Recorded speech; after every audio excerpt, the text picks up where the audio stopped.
तो hello guys, अब देखो हमारा जो लास्ट वीडियो थी वो स्फेरिकल सिमेट्री प्रॉब्लम थी इन इलेक्ट्रोस्टैटिक में, उसका पार्ट 2 चल रहा है। ठीक है, तो अब हमने जो लास्ट क्लास में है वो 4 क्वेश्चन करा दिए थे, अब ये 5वां क्वेश्चन है और मैंने कंसेप्ट भी सिखा दिया था कि कैसे हम सॉल्व करते हैं उसको। ठीक है, अब देखो 5वां क्वेश्चन देखते हैं और सॉल्व करते हैं। तो वो क्वेश्चन क्या कह रहा है कि the volume charge density inside the atomic nucleus of radius a is rho b. ठीक है, एक एटॉमिक न्यूक्लियस है, उसकी रेडियस कितनी है आपके पास में ए, तो आपके पास गिवन क्या है, रेडियस जो है वो आपके पास में ए है और उसकी जो वॉल्यूम चार्ज डेंसिटी दे रखी है वो कितनी दे रखी है, rho naught 1 minus r square by a square. तो रो जो दे रखी है आपको वो कितनी दे रखी है, rho naught 1 minus r square by a square, और रो नॉट आपको कांस्टेंट दे रखा है। अब कह रहा है टोटल चार्ज निकालो। फर्स्ट क्वेश्चन में इलेक्ट्रिक फील्ड निकालने इनसाइड और आउटसाइड एटॉमिक न्यूक्लियस में, ठीक ना। Where is the electric field will be maximum, मतलब किस पॉइंट पर इलेक्ट्रिक फील्ड जो होगी वो मैक्सिमम होगी। देखो ये क्वेश्चन है ना इंपॉर्टेंट है, ये वाला जो थर्ड पार्ट है, ठीक ना। आज तक का ये मैंने जो पेपर देखे उसके अंदर IIT JM के अंदर कभी भी ये वाला क्वेश्चन नहीं पूछा गया, मे भी ये पूछ सकता है आप लोगों से। ठीक है, तो चलो अब टोटल चार्ज निकालो। पहला तो फॉर टोटल चार्ज, ठीक है, तो आपके पास टोटल चार्ज के लिए हम बोलेंगे Q enclosed, that means Q total is equals to rho into dV। ठीक है, तो अब since rho is independent of theta and phi, ठीक है, तो अब मैंने आपको ये बता दिया था कि अगर आपको चार्ज निकालना हो, चार्ज एनक्लोज, ठीक है, और अगर जो रो है वो थीटा और फाई पे इंडिपेंडेंट है, तो आप क्या कर सकते हैं, 4 pi into rho into r square into d r लिख सकते हैं, मतलब चार्ज एनक्लोज को। भाई ये कैसे आया इस बात को समझना, मैंने लास्ट वीडियो में भी डिस्कस किया था कि आपका चार्ज एनक्लोज जो होता है वो क्या होता है, रो इंटू डी वी। अब डी वी आपके पास में क्या है, स्फेरिकल सिमेट्री के लिए r square sine theta d r d theta d phi. ठीक है, अब रो अगर इंडिपेंडेंट है थीटा और फाई से, तो साइन थीटा डी थीटा का इंटीग्रेशन और डी फाई का इंटीग्रेशन, उनको मिलाकर आपका आंसर आता है 4 पाई। तो अब आपका rho r square into d r, ठीक है, क्लियर है नहीं क्लियर है। तो अब Q enclosed is equals to 4 pi, अब रो की वैल्यू कितनी है, rho naught 1 minus r square by a square और ये r square into d r. ठीक है, अब आपको चार्ज निकालना है टोटल चार्ज। तो टोटल चार्ज का मतलब क्या है भाई, ये अगर ये एटॉमिक न्यूक्लियस है, ठीक है, इसकी रेडियस कितनी है आपके पास में ए, ठीक है, रेडियस है ये आपकी। ओके, तो अब लिमिट, अब टोटल चार्ज कितना होगा, तो लिमिट कहाँ से कहाँ तक लेगी, 0 से लेकर ए तक। तो आपका लिमिट कहाँ से निकले, 0 से लेकर ए तक। ठीक है, तो अब ये कितना हो गया, 4 पाई, रो नोट तो कॉन्स्टेंट है, बाहर निकाल लीजिए 1 माइनस, अब इसको इससे मल्टीप्लाई करो तो क्या आएगा, आर स्क्वायर माइनस ये आर की पावर 4 हो जाएगा और ये ए स्क्वायर हो जाएगा और ये आपका डी आर और ये 0 से लेकर ए तक। अब इसका इंटीग्रेशन कर दीजिए आप, तो आप क्या मिलेगा आपको, रो नॉट, अब आर स्क्वायर का इंटीग्रेशन जो होगा वो r cube by 3 minus 1 by a square तो है ही, अब आर की पावर 4 का इंटीग्रेशन जो होगा वो आर की पावर 5 बाई 5 और ये आपके पास में 0 से लेकर ए तक। इतना क्लियर है आपको। तो अब क्यू टोटल जो हो गया मेरे भाई वो कितना हो गया, 4 पाई रो नॉट, अब upper limit minus lower limit रखो तो क्या रहो, तो ए का क्यूब बाई 3 माइनस 1 बाई 5, ये ए स्क्वायर है, ए स्क्वायर, अब यहाँ पर ए रखेंगे तो क्या होगा, ए की पावर 5 और अब 0 रखेंगे तो क्या होगा, 0 हो जाएगा, यहाँ भी 0 हो जाएगा, तो बस आपका यहीं तक है। अब ए स्क्वायर से ए स्क्वायर कैंसिल हो गया, 3 बचा यहाँ पर, तो क्यू टोटल कितना आया, तो क्यू टोटल कितना आया, 4 पाई रो नॉट और ए क्यूब बाहर निकल गया 1 बाई 3 माइनस 1 बाई 5। ठीक है, अब इसको रब कर देते हैं हम साइड वाले को, तो क्यू टोटल मेरे भाई कितना आ गया, 4 pi rho naught a cube, अब इसका एलसीएम लोगे तो कितना आएगा, 5 माइनस 3 अपॉन 15, तो 4 pi rho naught a cube upon 15 into 5 में से 3 गया तो कितना आएगा 2, तो कितना हो गया 8 पाई rho naught a cube by 15। तो ये आपके पास में टोटल चार्ज एनक्लोज आ गया एटॉमिक न्यूक्लियस के द्वारा। ठीक है, अब सेकंड पार्ट क्या कह रहा है, इलेक्ट्रिक फील्ड निकालने इनसाइड और आउटसाइड। तो इसको कैसे सॉल्व करेंगे, तो चलो, तो फर्स्ट क्या, सेकंड क्वेश्चन का फर्स्ट पार्ट, इनसाइड आपको इलेक्ट्रिक फील्ड निकालने, किसके, एटॉमिक न्यूक्लियस के। तो ये आपका एटॉमिक न्यूक्लियस है, इसकी रेडियस आपके पास मेरे भाई ए है, ठीक है। अब आप एक पॉइंट इनसाइड कंसिडर कर रहे हैं और वो सेंटर से कितनी दूरी पर है, r दूरी पर है। अब एक गॉसियन सरफेस ड्रॉ करेंगे, ठीक है, और इसके अंदर जितना चार्ज एनक्लोज है वो निकाल लेंगे आप, ठीक है। ये आपके पास में गॉसियन सरफेस है, ओके। अब यहां ध्यान रखना, चार्ज इसके अंदर निकालना है आपको, इस कंसर्न रीजन के अंदर। तो लिमिट कहां से कहां तक आएगी, 0 से लेकर r तक, ठीक है। तो अब बेसिक गॉस थ्योरम क्या होती है, थ्योरम, तो गॉस थ्योरम के अकॉर्डिंग क्या होगा, close integral E dot d s is equals to q enclose upon में एप्सिलॉन नॉट। एक बार देख लेते हैं कि वीडियो वर्किंग में है या नहीं। हाँ, वीडियो पर प्रॉपर है। अब यहाँ पर देखो, बात को समझना, इस पॉइंट पे आपको इलेक्ट्रिक फील्ड निकालनी है। तो आपको मैंने बता दिया था कि आप किसी भी पॉइंट पे जाओगे स्फेरिकल सरफेस पर, तो जो ई है वो सेम होगा क्योंकि डिस्टेंस सेम है।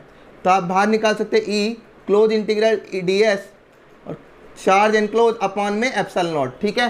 देखो, अगर आपको ये समझ नहीं आ रहा तो पहली वाली वीडियो आप जरूर देखें।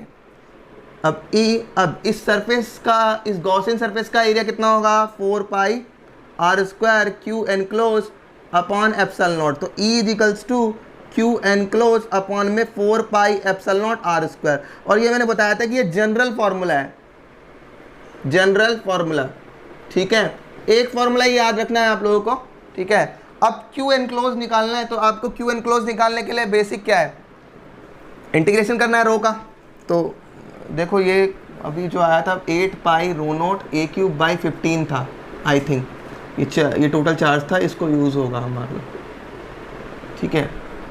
तो 8 पाई रो नोट ए क्यूब बाई 15। हाँ, अब चलो इनसाइड की बात कर रहे हैं, तो इसका मतलब r is less than cap small a.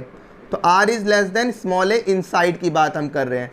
तो क्या होगा, क्यू एनक्लोज जो हो जाएगा वो कितना हो जाएगा। तो अब देखो भाई, लगाओ 4 पाई, ठीक है, और फिर rho r square into d r, 0 से लेकर r तक, ठीक है। तो Q enclose is equals to 4 pi, अब रो की जगह क्या लिखेंगे, rho naught 1 minus r square by a square r square into d r. तो 4 पाई, अब रो नॉट तो कांस्टेंट है, बाहर निकाल लीजिए आप। तो रो नॉट, अब इसको से मल्टीप्लाई करें, r स्क्वायर माइनस r की पावर 4 बाई ए स्क्वायर, और ये डी आर, ये 0 से लेकर r तक। अब आप इसका इंटीग्रेशन कर दो सिंपली, तो क्या होगा, आर स्क्वायर का integration r cube by 3 minus ये हो जाएगा r की पावर 5 बाई ए स्क्वायर 5, और ये आपका 0 से लेकर r तक। तो आपका आंसर आएगा 4 पाई रो नोट। अब r पुट करेंगे तो r ही आएगा, तो r cube by 3 minus r की पावर 5 बाई 5 ए स्क्वायर, और 0 पुट करेंगे तो यहाँ भी 0 और यहाँ भी 0, तो ये कट जाएगा। तो ये क्यू एनक्लोज आ गया आपके पास में, ठीक है। अब इसको रब कर देते हैं, इसकी कोई ज़रूरत नहीं है। अब देखो, ये इससे ई r is less than small है, ठीक है, इनसाइड की बात कर रहे हैं। तो क्यू एनक्लोज कितना है, ये वाला वैल्यू आई 4 पाई रो नॉट। अब इसमें से देखो मैक्सिमम कॉमन क्या ला सकते हैं, r की पावर 3, ठीक है, और ये बचा 1/3 minus r square by 5 a square, और अपॉन में 4 pi epsilon naught r square, ठीक है। 4 पाई से 4 पाई कैंसिल हो गया, फिर r स्क्वायर से r स्क्वायर कैंसिल हो गया, 1 बचा। तो क्या हो गया, E r is less than a is equals to rho naught r upon epsilon naught, और ये 1/3 minus r square by 5 a square, ठीक है। ये आपका इनसाइड की इलेक्ट्रिक फील्ड आ गई है, ओके। अब आपको आउटसाइड निकालना है। सेकंड क्या है, आउटसाइड। तो अब फिर आप क्या करेंगे, r is greater than small a, ठीक है। मतलब ये आपका एक एटॉमिक न्यूक्लियस है मेरे भाई, ठीक है। अब आप एक पॉइंट बाहर की तरफ ले रहे हैं, वो r दूरी पर है। अब आप इसमें गॉसियन सरफेस ड्रॉ करेंगे, ठीक है। तो ये आपका गॉसियन सरफेस है, ठीक है। अब चार्ज, क्या इस रीजन के अंदर चार्ज प्रेजेंट है, बिल्कुल नहीं है, चार्ज तो ओनली इस रीजन के अंदर है ना। तो इसका मतलब चार्ज एनक्लोज के लिए जो लिमिट आएगी वो कहाँ से कहाँ तक आएगी, 0 से लेकर a तक। इतनी बात आपको क्लियर होनी चाहिए। और 0 से लेकर a तक तो टोटल चार्ज ही एनक्लोज हो जाएगा, ठीक है। और टोटल चार्ज की वैल्यू तो हमने निकाल ही ली, तो आप डायरेक्टली लिख सकते हैं E r is greater than a is equals to q enclose. मतलब क्यू एनक्लोज कितना इस रीजन के अंदर एनक्लोज है, वो यहीं से लेकर यहाँ तक है। दैट मीन्स ये पूरा टोटल चार्ज कितना होगा, 8 पाई rho naught a cube by 5 और 4 पाई एप्सिलॉन नॉट, ठीक है, और r स्क्वायर। तो E r is greater than a is equals to ये कितना होगा, 5 से पाई कैंसिल हो गया, 2 बार होगा तो ये क्या होगा 2 rho naught a cube upon 5 epsilon naught r square. ठीक है, इतनी बात आपको क्लियर होनी चाहिए। अब देखो बात को समझो, जो बाहर की तरफ अगर आप देख रहे हो तो ई जो है वो इनवर्सली प्रोपोर्शनल है 1/r स्क्वायर के। मतलब क्या हुआ, जैसे ही आप आउटसाइड जा रहे हो और आउटसाइड से दूर दूर जा रहे हो एटॉमिक न्यूक्लियस के, तो क्या हो रहा है, इलेक्ट्रिक फील्ड की वैल्यू कम हो रही है, डिक्रीज कर रही है। ठीक है ना, बट यहाँ पर देखो ये फंक्शन बड़ा अटपटा बन गया है। ठीक है, तो इतनी बात आपको क्लियर होनी चाहिए कि ये फंक्शन जो है वो अटपटा है, मतलब आर फिर आर स्क्वायर इस तरीके का है। ठीक है ना, बट यहाँ पर आपको डायरेक्टली फील हो रहा है कि यहाँ पर क्या हो रहा है कि ये इनवर्सली प्रोपोर्शनल है आर स्क्वायर के। तो इलेक्ट्रिक फील्ड जैसे ही एटॉमिक न्यूक्लियस के बाहर जा रहे हो, दूर जा रहे हो, तो इलेक्ट्रिक फील्ड की वैल्यू क्या हो रही है, घट रही है। ठीक है, इतनी बात आपको क्लियर हो गई होगी। नाउ अब बात को समझना, अब ये हो गया। अब थर्ड पार्ट आपसे क्या बोल रहा था कि where is the electric field will be maximum. ठीक है, अब आपको इतनी बात तो क्लियर हो चुकी है यहाँ से कि जैसे ही आप आउटसाइड की बात करते हो और बाहर जाते हो तो इलेक्ट्रिक फील्ड की वैल्यू कम हो रही है। मतलब यहाँ से जब बाहर जा रहे हो तो इलेक्ट्रिक फील्ड कम हो रही है, तो डेफिनेटली क्या हो रहा होगा कि यहाँ से यहाँ तक के रीजन के अंदर इलेक्ट्रिक फील्ड एक बार मैक्सिमम जरूर आई होगी। ठीक है, और मैक्सिमम आने के बाद में फिर डिक्रीज हो गई होगी। सही बात। तो अब क्या है कि आपको यहाँ से यहाँ तक इसी रीजन के अंदर आपको इलेक्ट्रिक फील्ड मैक्सिमम मिलेगी। तो अब इसी रीजन के अंदर इलेक्ट्रिक फील्ड मैक्सिमम मिलेगी, तो आप उसी रीजन की इलेक्ट्रिक फील्ड को क्या करोगे, मैक्सिमा मिनिमा यूज करके आप लोग सॉल्व करोगे। तो चलो अब क्या होगा, तो आपको पता है for maximum electric field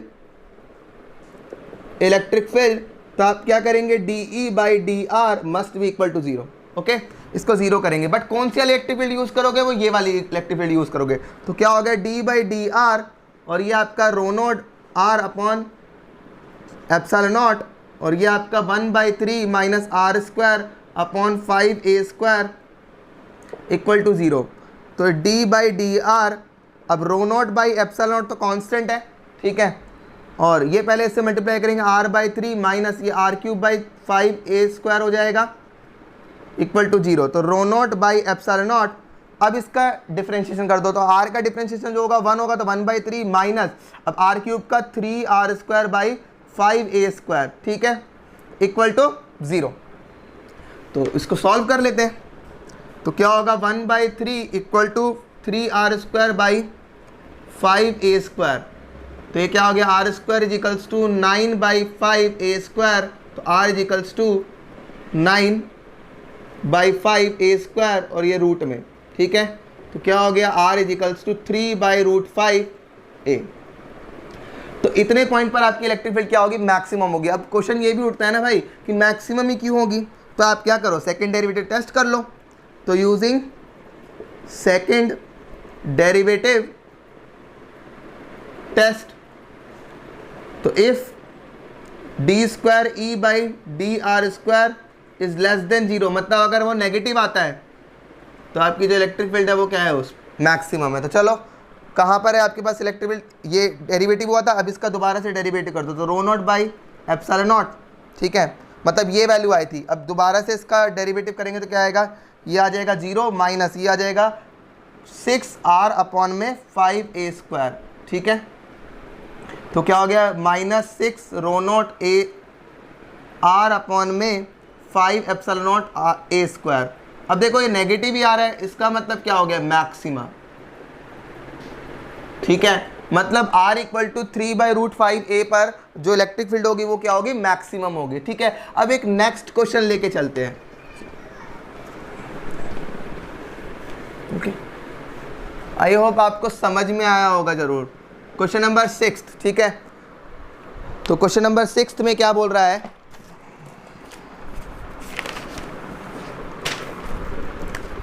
A hollow spherical shell